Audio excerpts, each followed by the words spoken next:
Good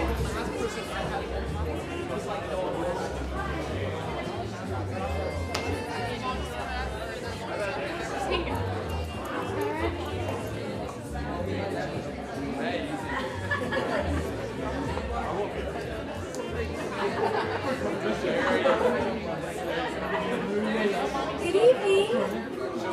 Hello. This is such an amazing turnout. Wow. My name is Dawn Swearingen-Meeks. I chair the theater program here. Well, we're not. I'm so used to being on campus. We're off campus. How cool is that? Chair the theater program for ACU, and I am so excited for you guys. I'm going to turn over the mic here in just a second. To 2 of 3 that were part of my advanced directing class. I've intentionally made that class very small, sort of Oxford graduate style, if you will. And that has just been so much fun. So a couple of weeks ago, several of you saw God of Carnage, directed by Alex Goldsmith. Or Alex. And so Alex did such a fabulous job, and that was hosted by ACT2, their black box. And so shout out to Gary Varner and Larry Wheeler and all the amazing people there. But tonight, we are so delighted to be here. So Sam Wolf, where are you? Wave your hand if you will. Sam Wolf. Thank you so much for hosting us tonight. Sam is a graduate with a BFA Tech and Design major from ACU Theater. Woo-hoo! And also big thanks to Travis Eason. Travis, are you here? Travis, thank you so much. Travis has been so incredible in partnering with Sam for all the organization for this event.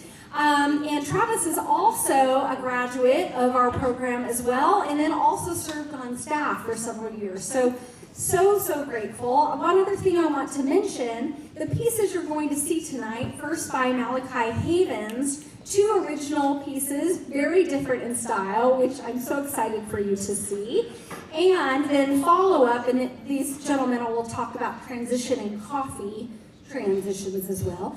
And Ashton Taylor has a follow-up piece that will be One Flow for his Mothman and Heels. These 3 pieces you will see tonight were all born out of the playwriting class that Adam Hester led for his awesome students. And I think most of you probably know, but if you don't, Adam Hester led our program for 40 years. His beautiful wife, Dawn Hester, incredible artist. We finally needed to name the lobby for them, and so thrilled. So I'm going to pass this over to Ashton first, and so here we go. Hello. Thank you. Briefly, I want to walk you through the flow of tonight. So as you heard, we have 3 pieces. Malachi wrote our first 2 pieces. They each run about 15 minutes. So what you're going to see is Malachi is going to speak for a moment, and then we'll have his first piece. Malachi will then have a little bit of a director-playwright follow-up and discuss his piece a little bit. During that time, this first piece into that follow-up, please remain in your seats. If you have ordered coffee and have not received it, after his follow-up, there's going to be about 5 minutes as we transition the set for you to go get your coffee. And then we are going to have Malachi's second piece. There are 2, yes. And so we will watch that. And then following that piece, Malachi will follow up again. And then, I know, shocking. And then we will have a 15-minute intermission as we do a little bit more of a set transition for my show. And that is when you can feel free to go to the bathroom and do all of the other things that you need to do. And then we will see my one to play Mothman in Heels. And then following Mothman in Heels, there will be a talk back with both of us as well as our actors. There will then be a chunk of time for you to meet and greet, to talk to the actor, whatever you need, and then you leave because we have to take all our stuff out afterwards. So we got to make sure we can get that done. Thank you all so much for being here. Thank you, Adam and Dawn, and thank you, Majestic, for providing this space and for your mentorship. Here is Malachi.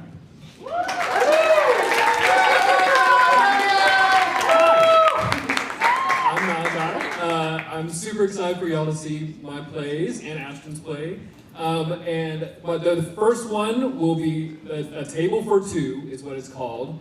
Just a small disclaimer: this play was written by me, but it has no dialogue. So it is a little different than things that you might have seen before. But without further ado, laugh loud, enjoy it. Table for two.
transitioning into the next scene.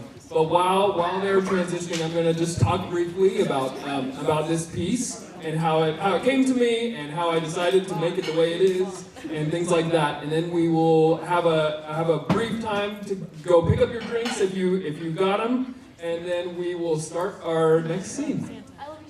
So that was table for two.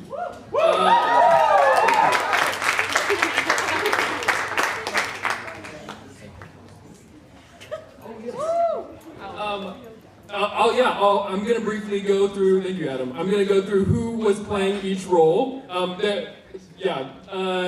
Rayma was playing the elderly woman.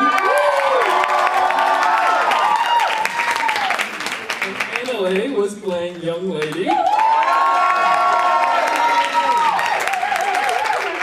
Alex Brito is a guest performer, not in the theater department, but he was the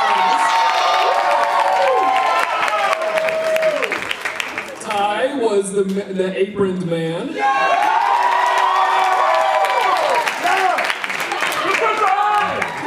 And then Josh, hello.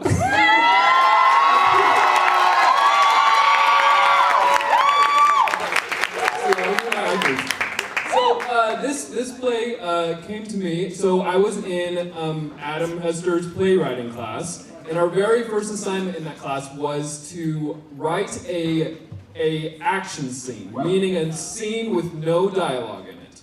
And so I thought the best route to go with that is a comedy, because I can do a bunch of bits and stuff, but then also pull in like a full story moment, like you saw at the end with the soups and stuff.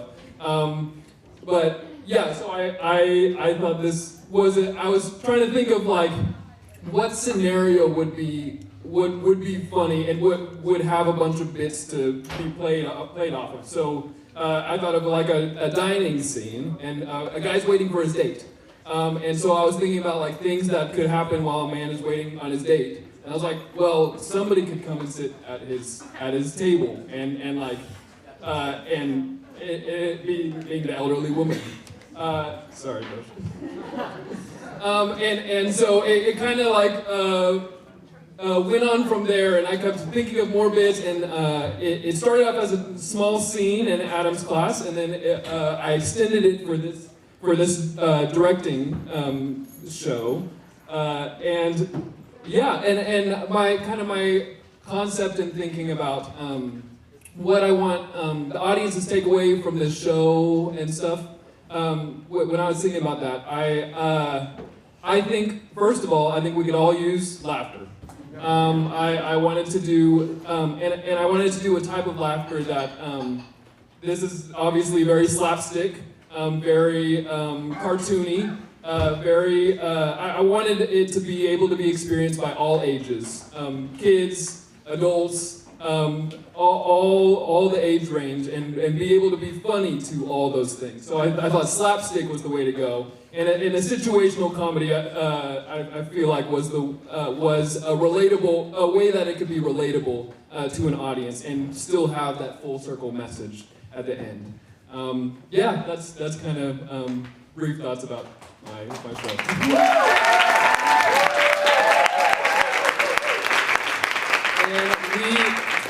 So if you have coffee waiting for you, you can go and pick that up. And we will get started on this once they finish the set. We are transitioning, but we will get started soon.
If I'm not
everybody.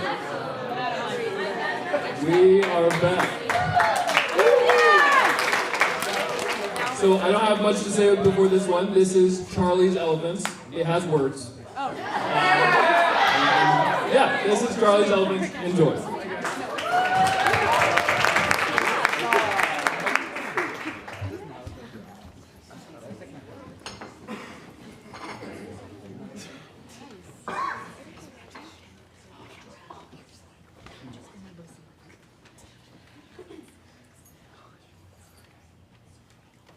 To my son, Charlie.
Fix that door. I promise. Dinner smells fantastic. What is it? It's a casserole. I thought I'd try a new one this time. Oh, another casserole? I was gonna make breakfast for dinner. What? You know, I love breakfast for dinner. We're out of eggs again. I thought I told you we were out. Didn't you go to the store yesterday? I was going to, but there was a lot of setup for Charlie's. I'm sorry. Is that broccoli? Yes. Interesting. Sorry, what were you saying, Charlie's? You can't taste the struggle. I can always taste the Charlie rock. can Sorry, hon. I'm not gonna see you try it, right? Thanks for making it. It does smell delicious.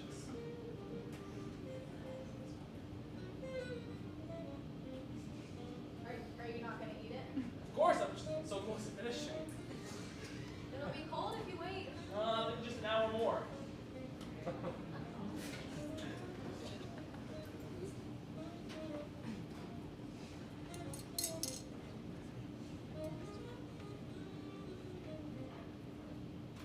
What? You don't like jazz?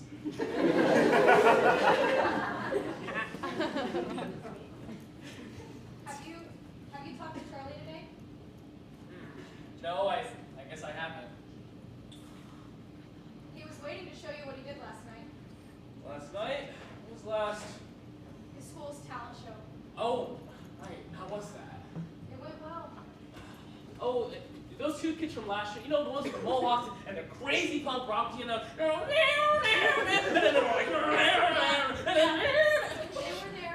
They went right before Charlie. Oh man, what a crazy act to follow. Do you know what Charlie did for his talent? No, He painted. what? That's fantastic. He painted his own elephant, and it was beautiful. Oh, I bet it was. I'm so proud of him. He paints just like me.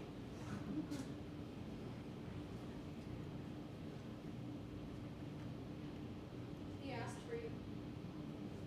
What? Before he went on stage, he asked where you were. What'd you tell him? I told him his dad's in the studio again. Did you tell him I'm almost finished at least? No.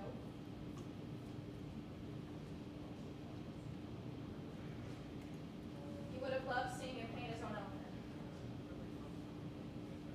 I'm sure I would. Charlie and his elephants.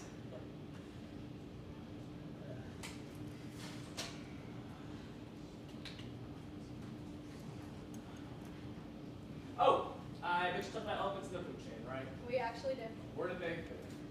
Well, they're a bit of an exception because they're herbivores, yet they have very few predators. Because they're so big, huh? Nature's great masterpiece. An elephant. The only harmless great thing. What? It's a quote from John Donne. Who is that?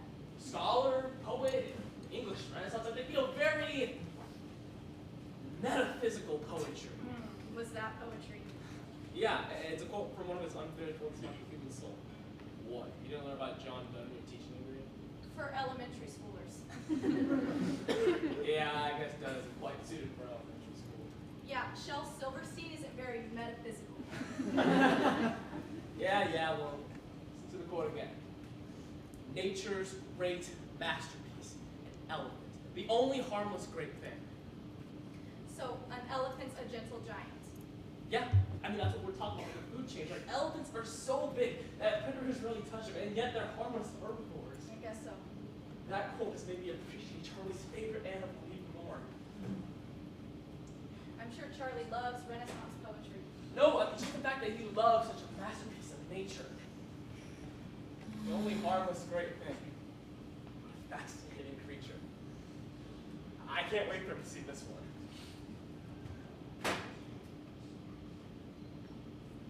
He painted one too.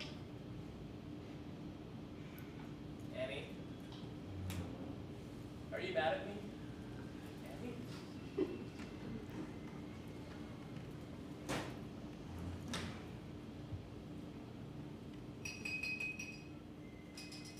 Christopher, can you put your brush down for 2 minutes? I I think Charlie is really missing you. What?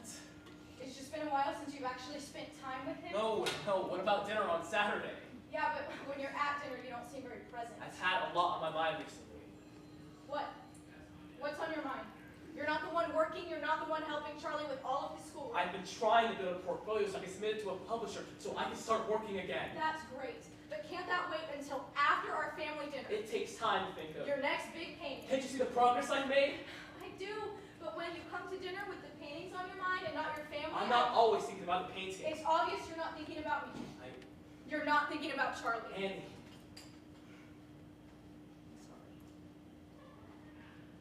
All I'm saying is Charlie's 6 years old. He needs his father in his life. Everything I do is for Charlie. Everything I painted in the studio. Yes. Yes, they were for my portfolio, but each was dedicated to him, gifted to him. Here, look. Christopher. Oh, yeah, hold on 1 second. To my son, Charlie. Yes. To my son, Charlie. And Yes, to my I wonderful see. son, Charlie. I love Charlie with all my heart. I know you do. I think he's having a hard time seeing that with all the time you're spending painting and not with him. Painting is my heart. I paint so Charlie may see my heart. But Charlie paints too. He painted a beautiful elephant. He was so excited for you to see it, and you weren't even there. I'm sorry I don't come out of the studio much, Annie, but I need to show him I love him. There are other ways to show him you love him. Yes, but this is the way I know best.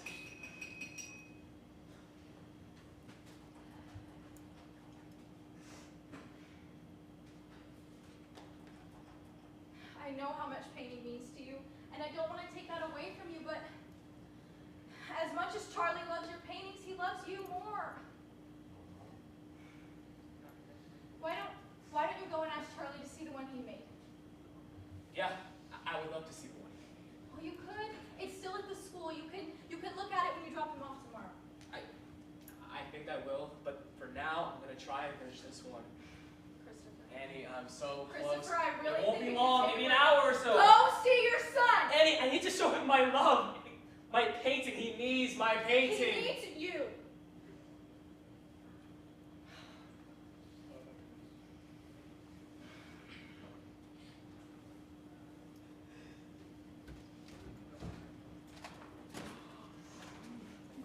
Annie, what are you doing? He needs your painting. You said so yourself. You dedicated all these to him, and he never comes in this room. Well, could if you wanted to. He probably couldn't because of the broken door.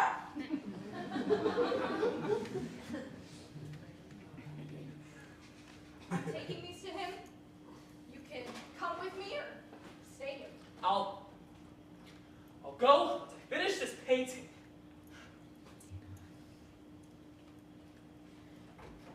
Annie, thank you for the dinner. I can't wait to.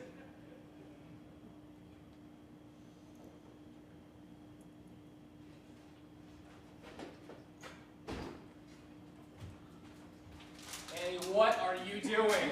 Taking this casserole. I need to eat. Make your own food. What? If you want to eat my food, you come and share a meal with your family. When I'm busy. We're busy too.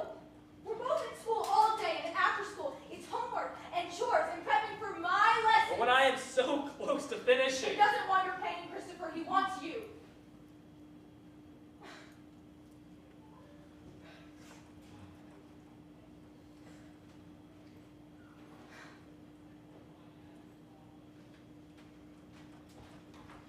Wait, Annie, what are you doing? He wants you. No, no!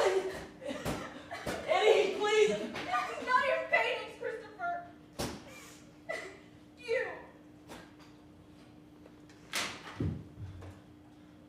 Annie! Annie, you're destroying my...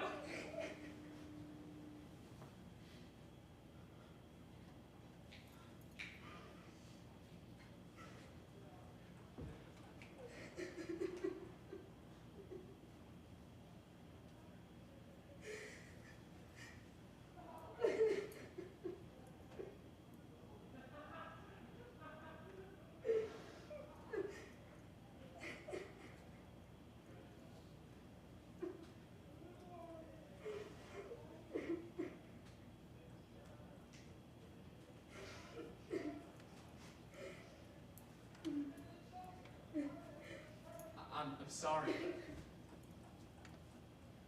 I'm sorry, Annie. I think I'm gonna go and fix that door.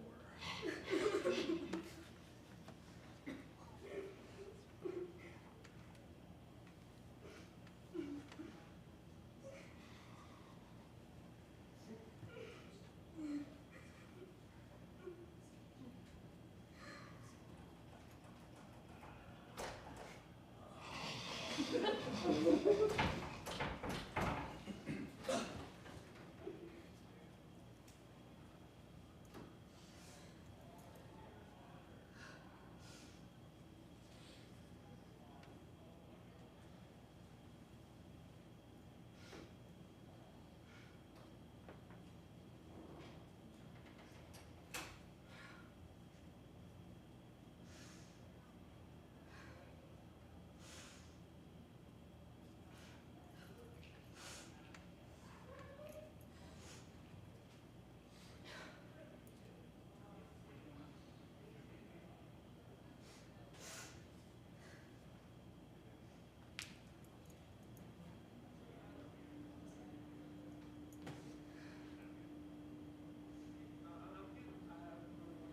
my son, Charlie.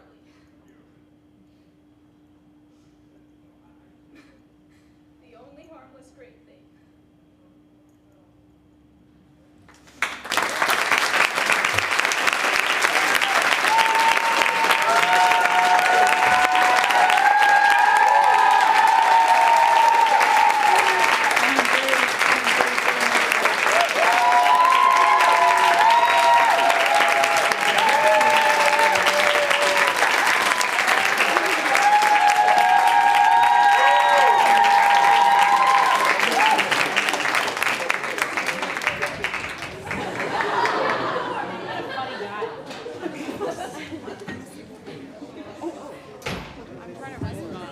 Ooh, and that was Charlie's Elephants.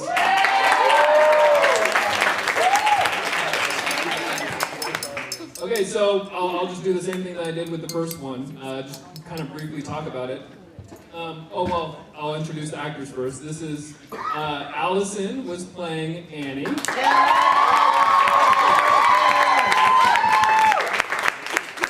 And then Jarrell was playing Christopher.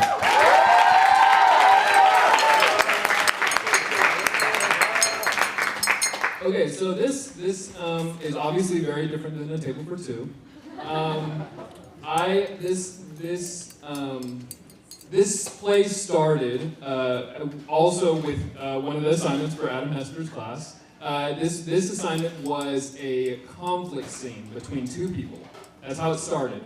And it was just a small scene, and we had to figure out where we were working on dialogue and conflict between two people and thinking about what that could be. One of my majors at ACU is children's ministry, and so that is commonly, and when I write and stuff, that is commonly themes that I write about is pertaining to children and dealing with children and things like that. And so this play is obviously about a husband and wife talking about their son, and Annie is confronting Christopher about the way he's kind of neglected his family. But I think this the thing about Christopher is he's so wrapped up in what he's doing in his work, in his painting in this case, and he's so wrapped up in it that he's living in his own little world. His studio is all his paintings and everything to Charlie, but Charlie can't come in because of the broken door. And the broken door is there, just kind of emphasizing that idea of they can't. He's so closed off to the rest of his family, and he doesn't realize it. He is so sucked into his world of painting and thinking that he is doing the best thing he can for his family and for his son. But while he's doing what he thinks is best, it is hurting. It is hurting Annie. It is hurting Charlie. And that's obviously what the confrontation is about. So he's built this bubble around him, and the bubble finally pops when Annie destroys the painting. The thing that he's been working this whole time for, all the paintings that he's so proud of. It's about to be Charlie's birthday, and he's making this elephant, and Charlie loves elephants. And his time is so wrapped in the painting, up in the paintings, but then Annie destroys that. And that's when Christopher recognizes, he sees his wife broken down on the ground and realizes maybe the harm that he's done. His last line is, "I think I'm gonna go fix that door," which maybe that's not an immediate fix to the situation, but it's at least taking a step to the right direction, because it is opening his heart, his studio, his bubble. It's opening his heart to his family.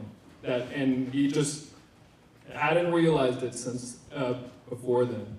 And yeah, so that's kind of the concept behind Charlie's Elephants. Hi, we're going to talk about Malachi for a second. Hey, we're going to talk about Malachi because we love Malachi. Okay, come on. Woo! Hey, for those of y'all who don't know, some of us around here, we call Malachi Santa. And the reason for that is he's the gift that keeps on giving. Hope you all saw tonight how amazing of a playwright and director he is. And because of all the hard work that he has put in, we have such a little gift for him.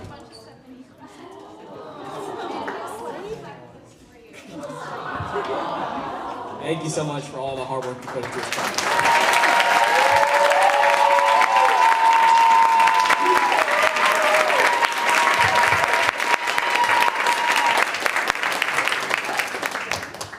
As we transfer into this time of intermission, the front 2 rows, we're going to have to remove your seats as we transfer the door from the stage to the ground. And then once we are finished with that, we will sit you right back where you are. Thank you guys. One more round of applause for Malachi.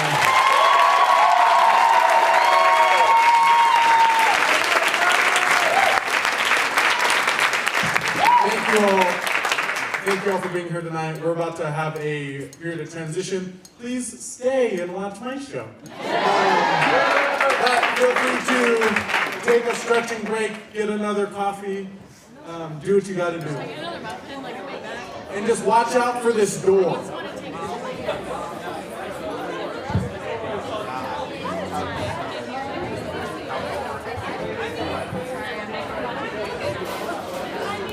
Hey, on the door, wait 2 minutes. Let people clear out real quick.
I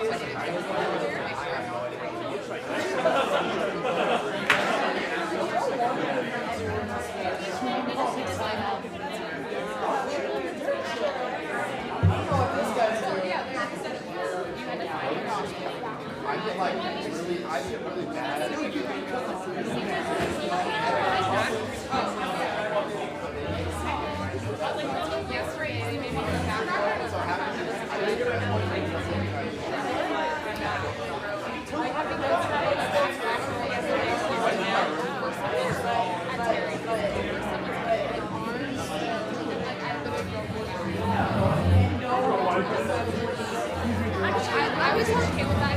I can teach you. I can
teach you.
So short, it's so quick.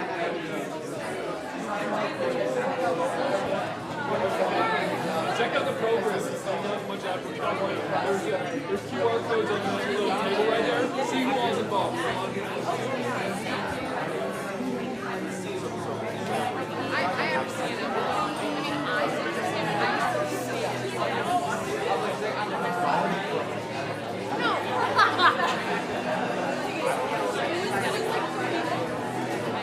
No, I understand.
second. So if we can kind of take our seats, find our way back to our home places, the building.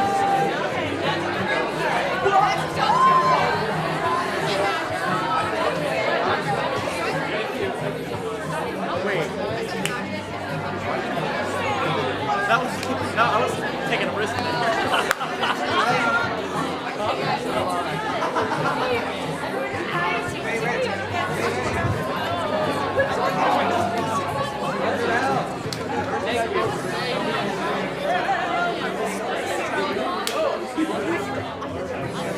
I'm getting messy up there.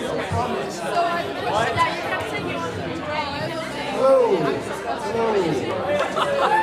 Hello. Welcome to Act 2. Awesome. Hello. We're about to get started, so if you can find your places. I was told to let you guys know or remind you that we are filming, and there is a microphone in the back of the space. So obviously, feel free to laugh. But if we're talking, maybe don't do that. Anyway, theater etiquette, I love it. Awesome. Well, thank you so much for being here, for staying. My name is Ashton Taylor. I am the writer and director of the one act you're about to watch, which is called Mothman in Heels.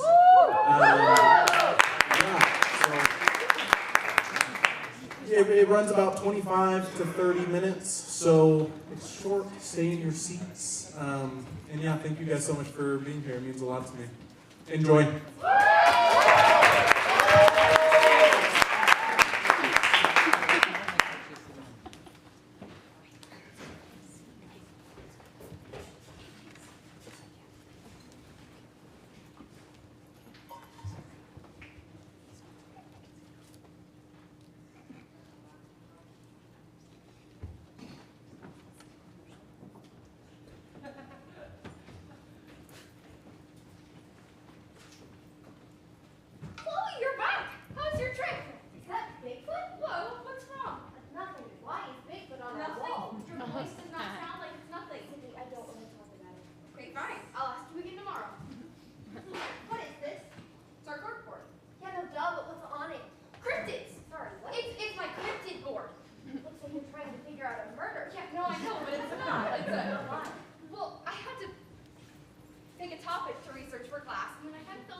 Walks to get fresh air and stuff at night. But eventually people started to see him and rumors started to spread of this monster haunting Pittsburgh at night. He died like 40 years ago, but people still talk about him. Not by name, but about the green man roaming the streets at night. Is this real or are you just trying to freak me out? No, it is, but that's the thing. People still talk about it. The stories get told, but most people think it's just a folk tale. Made up fiction. People think the story about a monster in Pittsburgh is fiction. I'm shocked. Well, the story isn't exactly what people think that it is, but it's still based on something that actually happened. But he was just a guy. But he was a real guy, not fiction, not folk, not a story meant to freak out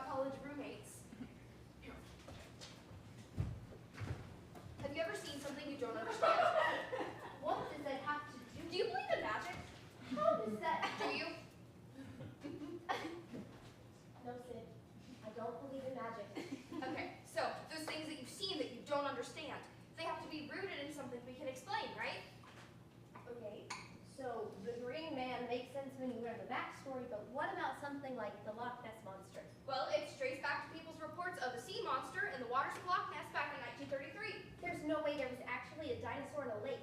Says who? Says everybody? What about fish? What? Deep sea fish. Fish we've never seen before. What about those? Do you believe in those? What kind of question is that? It's a really good one. Just answer it. Well, we haven't searched the whole ocean, so I wouldn't be surprised if there were some fish that we haven't. How's that any different? How are fish different from a dinosaur? Fish at the deepest, darkest depth of the ocean and a dinosaur in a lake. Well, you put it like that. It's ridiculous. Yes, but it's not because you still haven't answered my question. You just rephrased it in a condescending tone. I don't know, Sid. Maybe because scientists say there are some fish that we haven't discovered yet. Okay, so you're just going to believe everything the scientists say. Kind of. How are they any different from the people who claim to have seen cryptids? STEM degrees for one. I don't know, the scientific method. And, oh shoot, there was a third one. Oh yeah, common sense. Discount them is crazy, Chloe. And you can't just believe anything anyone says. What about God? Where are you going with this now? You believe in God, right? Yes, of course. Have you ever seen God? God and the Loch Ness Monster are not the same. You're avoiding the question. No, I've never physically seen God. Okay, but you believe in him. Well, yeah. Why? Well, I have the Bible, and I felt God working in my life, and the Holy Spirit. Okay, so you believe in God because of a bunch of stuff that old dudes wrote down and because you just feel like he's real. What are you getting at, Sid? Fish, God, Nessie, all things that nobody's ever seen before, but some people still believe in. People just choose what to believe and what not to. Well, I don't appreciate you comparing my faith to deep sea fish. Sorry.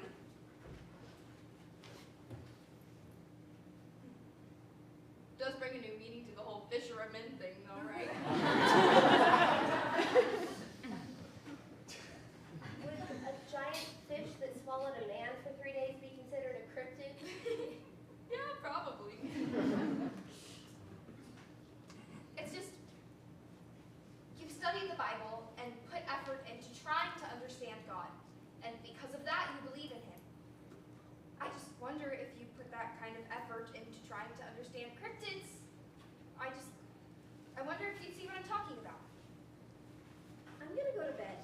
It's like 5 o'clock. Yeah, and I've had a long day. It looks like you have too. You should get some sleep. That's awkward. Huh?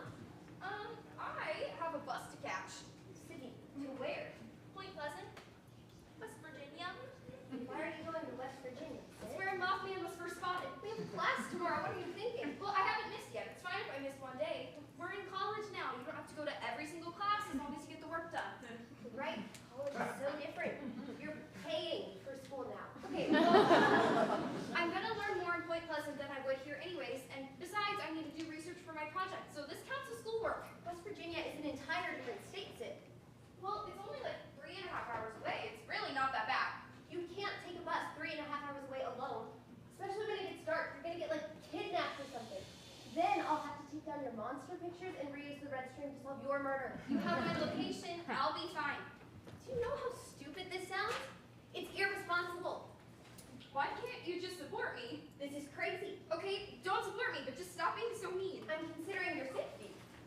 You've been colder than usual to me since you walked through that door. You won't even tell me what's wrong, and you're not even trying to understand why this is important to me. You're just calling me crazy.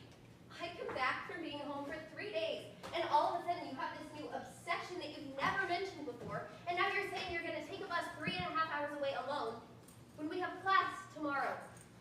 How am I supposed to think you're in your right mind? You're probably having like a manic episode or something. You're certifiable. Wow. Sid, I didn't mean that. Yeah, I'm sure. I have a bus to catch.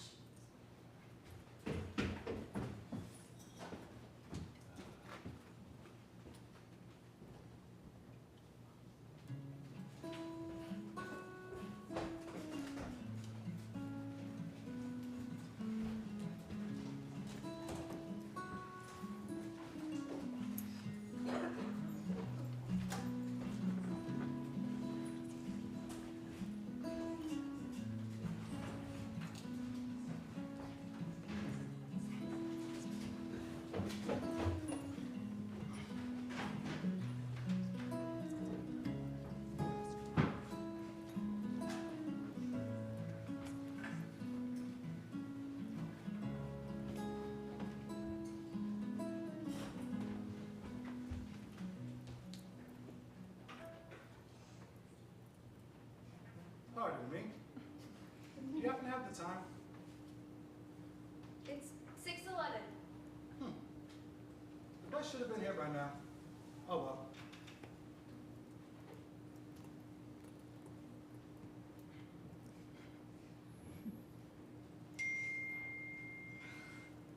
Boy trouble?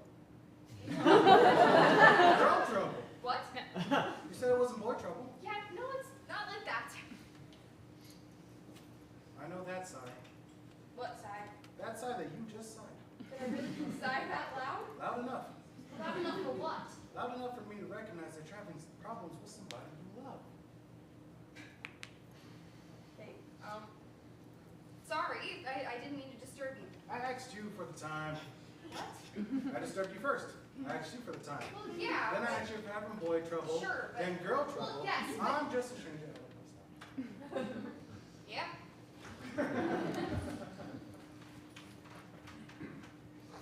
My mom told me not to talk to strangers. And yet, here we are. I don't always listen to my mom. That's what moms are for. That's what moms are once. How'd that go for you? Well, I'm a stranger at a bus stop.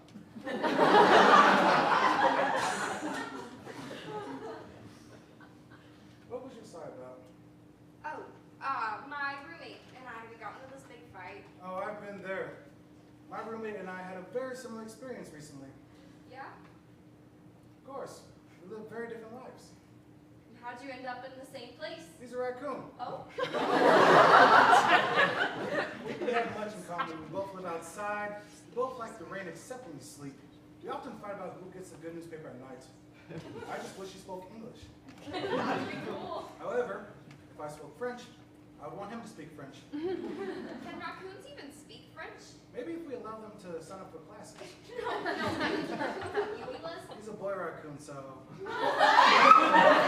Dangly thing in the back of your throat. You have to use it to make the French R sound, so if you didn't have one, you couldn't speak French. Not well, at least. Maybe Spanish could be easier. I took Spanish in college. I could communicate the basics. Yeah, Spanish could be good. Where'd you go to school? University was fun. I bet so.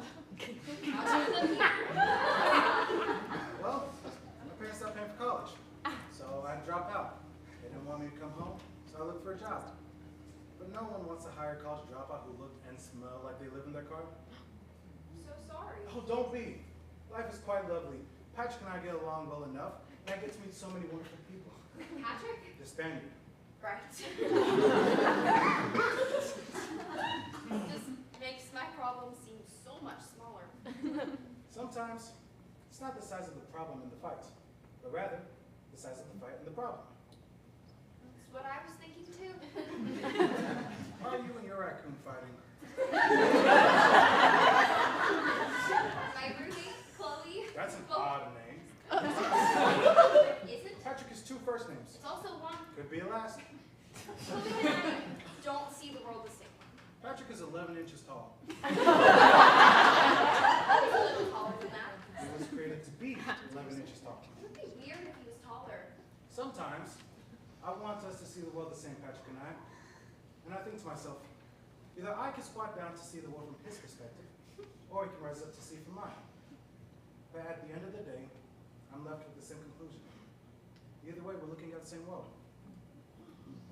You have a lot more depth than I thought you would. I think a lot. You know what I'm thinking now? If we made Pat some high heels, I wouldn't have to carry him to be so tall. No. You're right. You can never find high heels so tiny, but so tall. I didn't know what you were thinking. Most people don't. They probably would also heard his feet.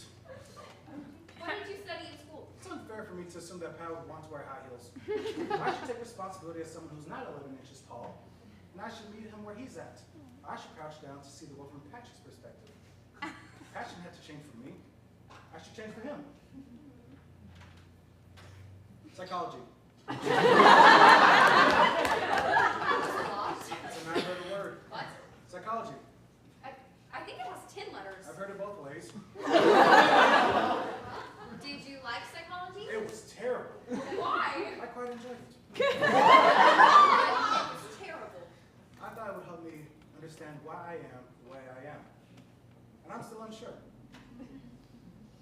That was heavy. Patrick can't lift heavy things. He's quite impressive for being 11 inches tall, but compared to us, he's not very strong.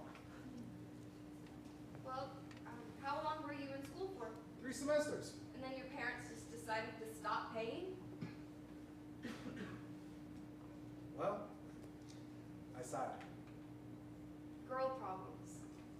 Nope. Boy problems? Well, it wasn't girl problems. Oh. My parents never took the time to crouch down to see the world like I do. And when I couldn't rise up to see it like them, there was a disconnect.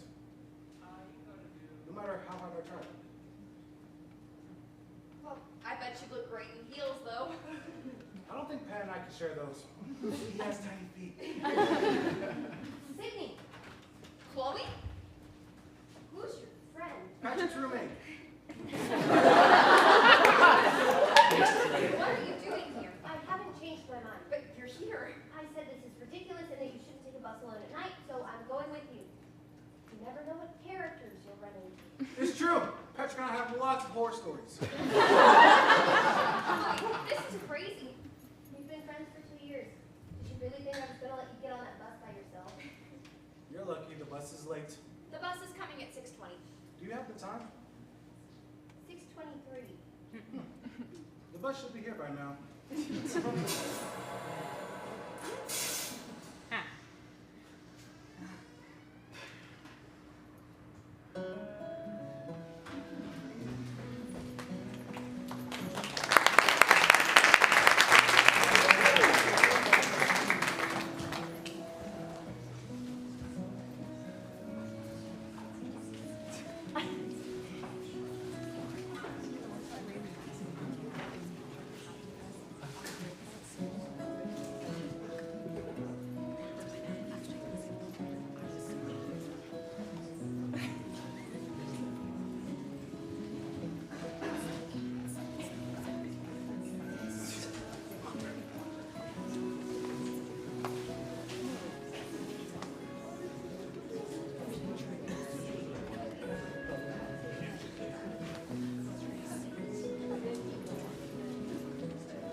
Oh, what's that? It's midnight. I told you I'd ask what's on tomorrow, and now it's tomorrow. You were early by like 2 seconds. No, I asked if you were okay, not what's wrong. There's a difference. Right, of course. What's wrong?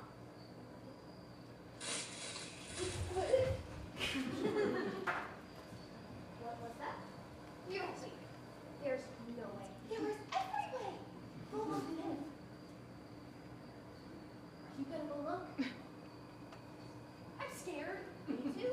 No, like I'm really scared. I can go look if you want. It's not real. We'll keep looking. It'll be okay, Sam. Are you sure? Yes, I'm sure.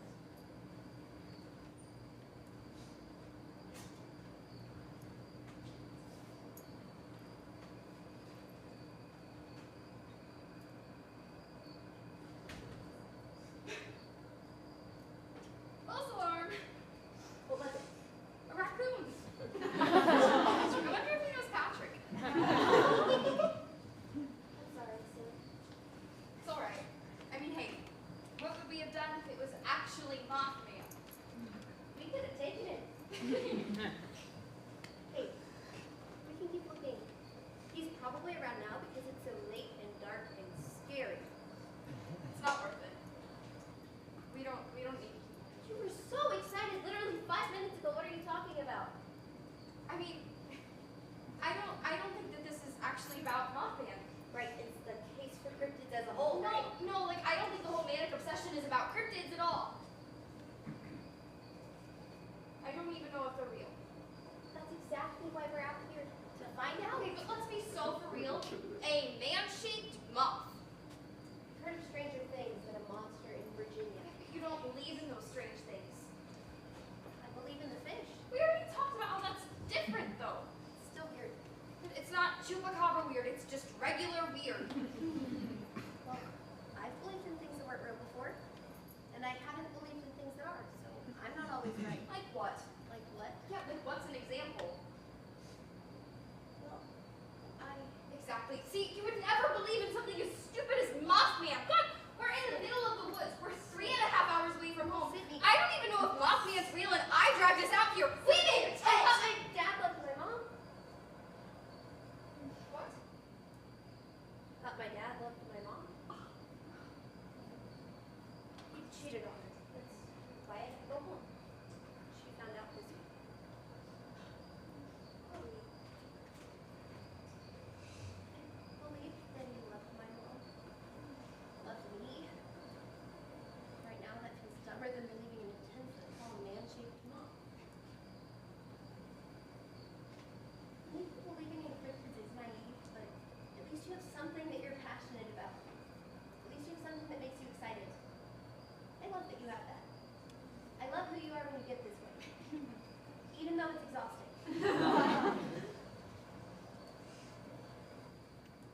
I think I'm gay. What? Like, I like women, I think. I know what gay is. Where did this come from? I think that's what this whole cryptid thing is about. Why haven't you told me before? We don't exactly see the world the same way, Chloe. But I'm your best friend. Yeah, who thinks being gay is wrong? I never said that. You don't have to. We talked about how you believe in God all day. It doesn't matter. You're my friend. So you're fine with it? I don't think less of you. So you're okay with it? I think so. You can tell me, Chloe. I can handle it. Handle what? The truth. I hear it all the time at home. My parents beat the gay people who are going to hell horse into the ground. I don't know if beating a horse in the ground is the same. But you know what I mean. Yes, but that's still not how that works. Well, they think it is. That's why they don't know. I'd like to think that they'd still love me, but I don't know for sure. Sin. Oh, which is the hardest part. I don't know for sure. I'm so sorry. It's okay. Or it is what it is, at least. They just never crouched to see the world the way that I do. Crouched to what? A lot of people think it's just fiction, but it's based in something true. Well, I guess I thought that if I could prove that Mothman was real, I could prove that what I feel is real too. Maybe everybody would stop treating me like it's all just fiction. you. You know that, right? No matter what. I think I'm just tired. 3 hours of sleep is not enough, I fear.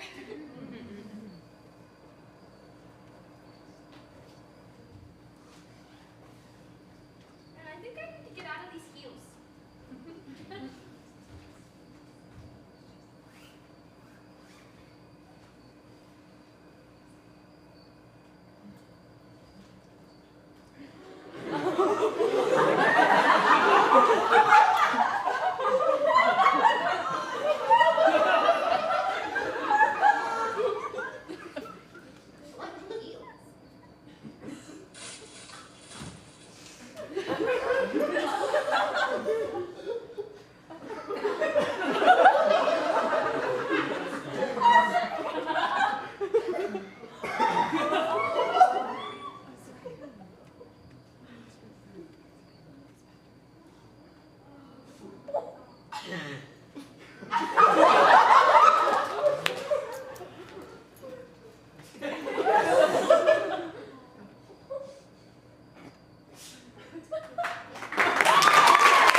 Anyway, thank you all for being here. That was my original one-act play, Mothman in Heels.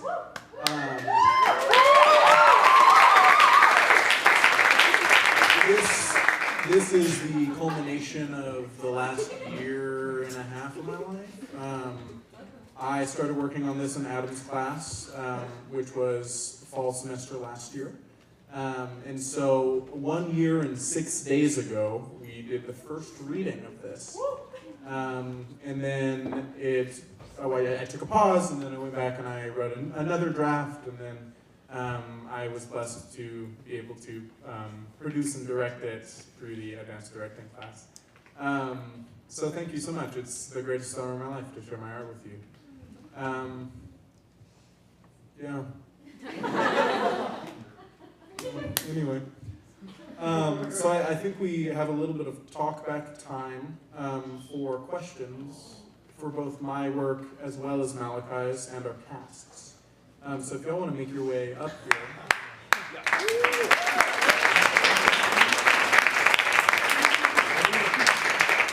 Yes, and while they're on their way up here, I'm going to introduce you to my cast. We have Kinley as Sid.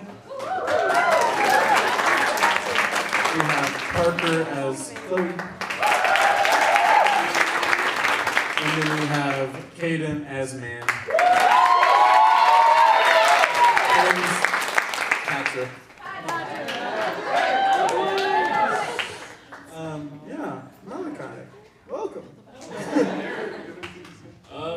Great job. That was That's not what I meant. I guess now we have a little bit of time for questions or thoughts on any of the work for the actors or for the directors. Yes, Zola. What is it like seeing something that you worked so hard on, that's literally come from all of your thoughts, be portrayed by people that you know and care about? Because how does that feel? And then what was that process like to be able to, like, you have a specific vision that you're looking for, and you're bringing in all these new creatives into that process. What does that look like? How did y'all do that? It was, I mean, it's incredible. I keep thinking, like, as of like the past few weeks, I keep thinking over and over, like, I'm so glad that I wrote this so that I can, as a director, I was kind of workshopping the script in rehearsals and stuff, but also in rehearsals, I know exactly what me as the playwright meant, and the story is completely from my mind, and everything about the story is from me, and so I know exactly where I'm going with the story, and then the actors come in, and these are actors that we cast, and they were incredible, and they brought their own way of bringing the roles to life and bringing the show to life, and it's truly incredible to see something that you wrote, that you directed these amazing people that you know and love, that I know and love, and see it come to life. It's incredible. It's been emotional. Building off what Malachi said, Parker and I often would, in rehearsal, I'd be asking kind of questions to try and understand what Parker thought was happening, like her character was thinking in a moment, and sometimes she'd be like, well, what am I thinking? You wrote it. And I was like, you're absolutely right. I did write it. That is factual. But I think the coolest part was the discovery that I don't have all the right answers as a writer or director, and so kind of stealing their good ideas, and when they view a moment different than I do, even though I wrote it, they're not wrong about how they view it or their motivation or things like that. And so that it was incredible just to kind of have brilliant artists build onto the base that I had provided for them. So.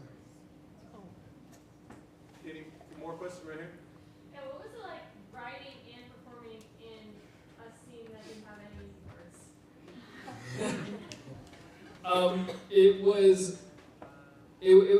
It was definitely a work in progress constantly, even throughout the rehearsals, because like you write, there's only so much you can write.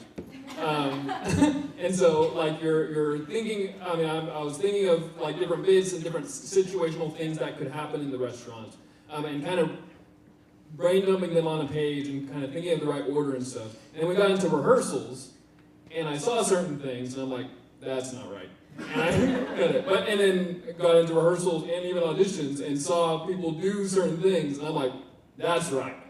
And so it was constantly because you don't have words, you can't do like a read through or anything, and so like you see it, and if it worked, if you think you can work it and figure out timing and stuff, we worked a lot on timing and vocalizations and expressing yourself through no words, and that's where the vocalizations come in, and so yeah, it is that's I think all I have to say about that. Any actors on that one?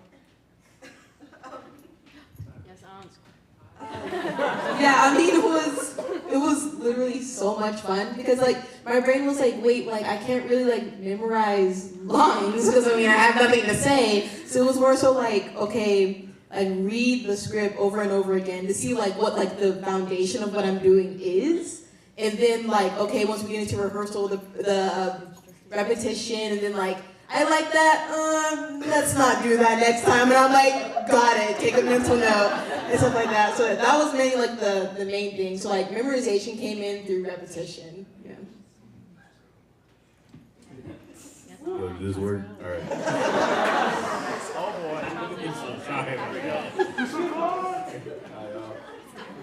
Definitely throughout this process, it's definitely just kind of been like, anyways, kids like, I guess like children's theater in a way, just kind of experimenting with the playground of it and just seeing where we can go with this creative action. I definitely say for my character, a lot of my stuff, I'm be honest, was not planned. I worked with Malachi and everyone else saying, okay, what can we just do to make this work? And then I'm just like, childlike imagination. Let's just do something, roll with it. It didn't work. Oh, it does work. Will I remember it? Maybe. And I think that's just the fun of like what the show was, since it didn't have words. That we just got to express the creative and artistic vision that Malachi had through our body language. And I think that was the true beauty of what this was.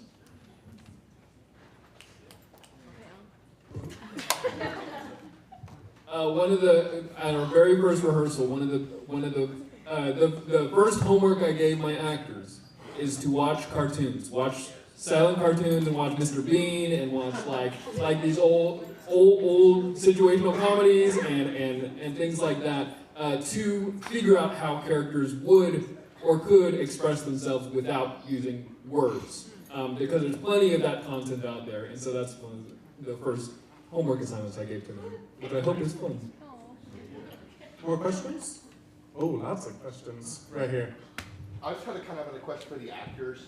Like, how different was it working with the director who also like wrote the play you're performing? Like, how is that different than just somebody who's directing a play that's already been written and they weren't the ones who did things up?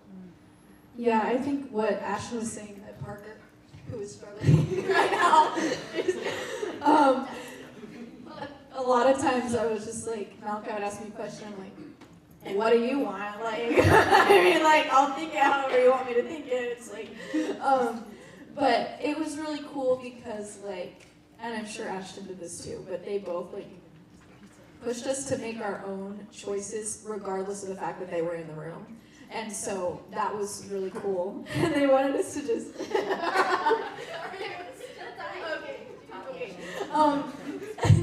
And it was really nice to feel like we weren't just being like strung along in the process and that we were being challenged to continue working even though they knew exactly what they wanted because they wrote it.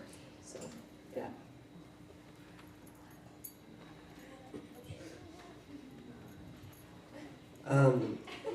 Hi. It was a lot of fun to get to work with the people who had also written it because there was a lot of flexibility. It felt like a very collaborative process and like we got to be with the person who put the words there and that's not usually, or actions or whatever, that's not usually how it is. You don't get to like be with the person who had the vision the whole time from the writing process to the performing it.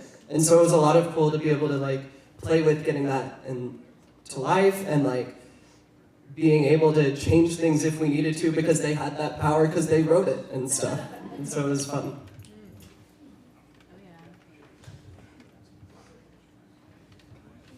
So, along with that question, because I had Ashton, it was interesting because, like what Josh had said, it was so adaptable. We changed so much because some of y'all don't know, but our original script had a lot more dialogue that we just cut out because we had the ability to. And so many times during rehearsals, Ashton was like, "Yeah, I wrote that, but I'm gonna change it." And so. It was just it's great to be able to be adaptable to whatever changes needed to be made, and so it was a very nice and interesting process. I just feel like because they're also playwright and directors, it was like so much more of an honor that they cast us, just because they like trusted us to bring their vision to life for the first time, which is like crazy. So yeah, that's all. Okay. Do we have time for a couple more? Yeah, for the cast and you of Mothman, do you guys have any cryptids that you believe in or that you personally identify with? I shouldn't have worn my long sleeve sweater because I have a Mothman tattoo. You know, I think that's what the play's about. Just kidding. No, I mean, my favorite one in the play is Raymond Theodore Robinson, who's not really a cryptid, but like we said, an urban legend, because it is a true story that got kind of twisted. He was a real person who is now, you know, this Pittsburgh legend. And I just think there's something really interesting, which obviously is kind of why I wrote the play, right? So yeah, there's my answer for you. Anyone else? Do mermaids count? Yes! I believe in mermaids. That's what I've got. Oh, that was it. Just if mermaids are real and they count, or if mermaids count, I do think they're real. The end. That was all.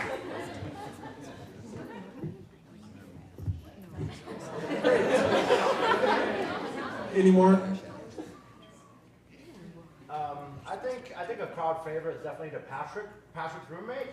And so it's such a detached, it's like a detached character, also very grounded. Yeah. And so I'm very fascinated by like, what was your inspiration behind it? What was your process behind the characterization? Yeah, that's awesome. How did it come to you? Great question. And so one of the things that I worked with Caden a lot on is he seems so absurd and aloof, but I also wanted him to be really grounded. He was kind of the toughest character for me to write because I didn't want to present a caricature of unhoused individuals, but I also wanted to represent some of the challenges that they face. A lot of unhoused individuals are not there due to things that are under their control. A lot come from the foster care system who aged out of it and then had nobody and nothing. A lot of people, I mean, there's a lot of queer individuals who they were kicked out of their homes and it led to, right? And so I wanted to represent this through kind of this absurdist style of like dialogue, but still having him be a bit grounded. And so we worked a lot with stillness and with when we move and kind of where our voice sits with the character. Does that answer your question? Yeah, it does. Thank you. The man himself. Yes.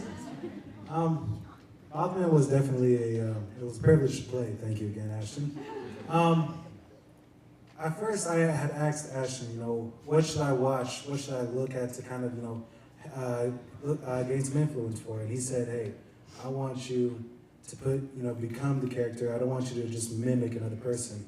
And so, through the process of, changing the way I say things, my tone, the me being still, whatnot, I started to kind of feel more as like a grandfather, if that makes sense. It's like one of those like grandfathers that you had that is like a little quirky, but it's like the grandfather that can make you laugh but still, give you some wisdom. And so that kind of played into my role and how I kind of became Mothman. With that, I guess the other part of this character is he's kind of supposed to represent a mirror of Sid, because obviously they're both queer individuals and they both have struggled at times with it, right?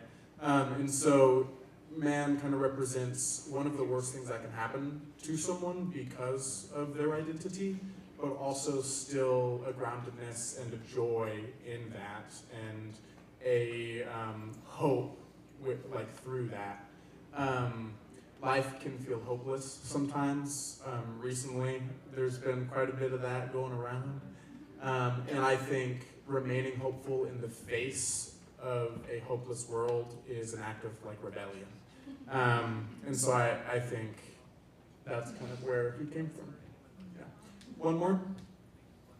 Okay, I know you just mentioned it a little bit, but do you guys what are your personal connections to these pieces? Anything that your driving factor for writing these and stuff?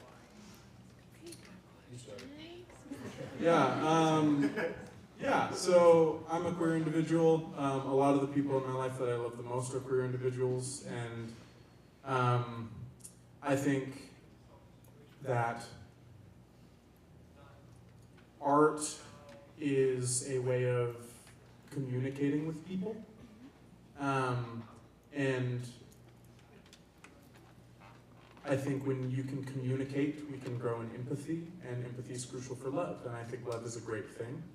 Matthew 22 in the Bible, Jesus, he's asked what is the greatest commandment, and he says, well, first is love the Lord, and second is love your neighbor, and everything else falls into that. And so my personal connection is obviously that identity, both as a person of faith and as a queer individual, and then how we can start conversation to grow to a place of love.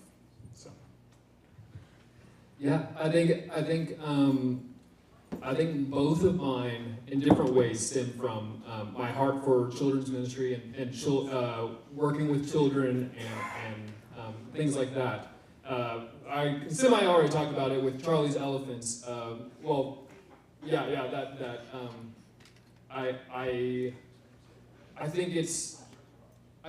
I think the kind of workaholism that Christopher faces with painting, even though it's not necessarily his work. It is this thing that he's is obsessed with and is all his time is going to. I think that is something that a lot of us face, and we don't realize how that affects others.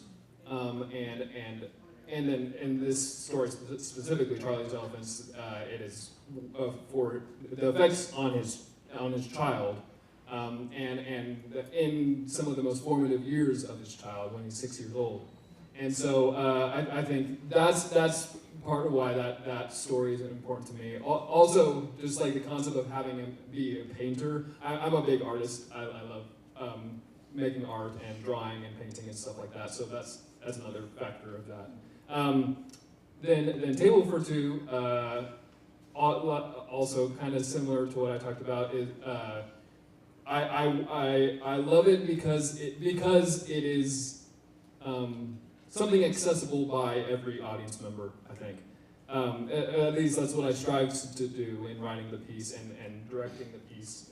And I think that's so important. I think while there is time for Charlie's Elephants where it is heavier and maybe some things might go over a 6-year-old's head, but I think Table for Two is able to connect with those younger generations as well as older generations and allow that family connection and provide a good message that love doesn't have to be perfect. The girl splashes soup in her face, and she says yes anyway. And so that's why that's really important. Thank you all for being here.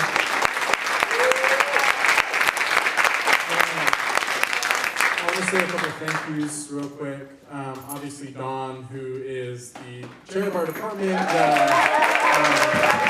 wonderful director and a wonderful professor of our advanced directing class that allowed us to put this on. ACU Theater as a whole for helping support us through, obviously, creating art.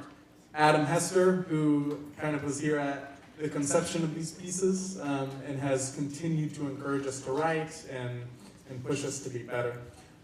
Sam and Travis and the Majestic team and the Majestic Space.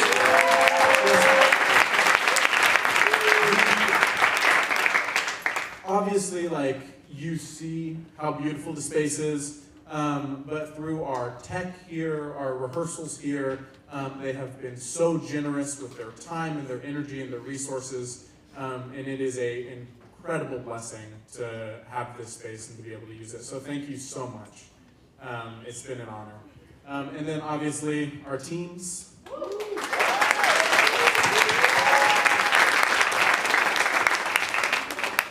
Alex Dolsky is somewhere here. He's our third. He left. He's our third director in our class, and so he also has been with us on this journey. And then thank you for letting us share our art with you today. Great. Thank you guys for being here tonight.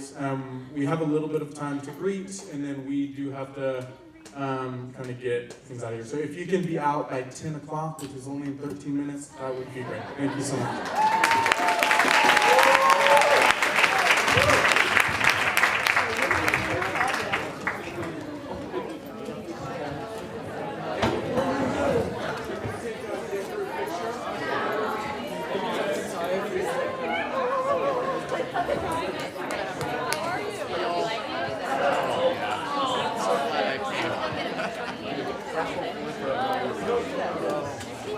Are you going to be doing some writing? Oh, no. That's not good.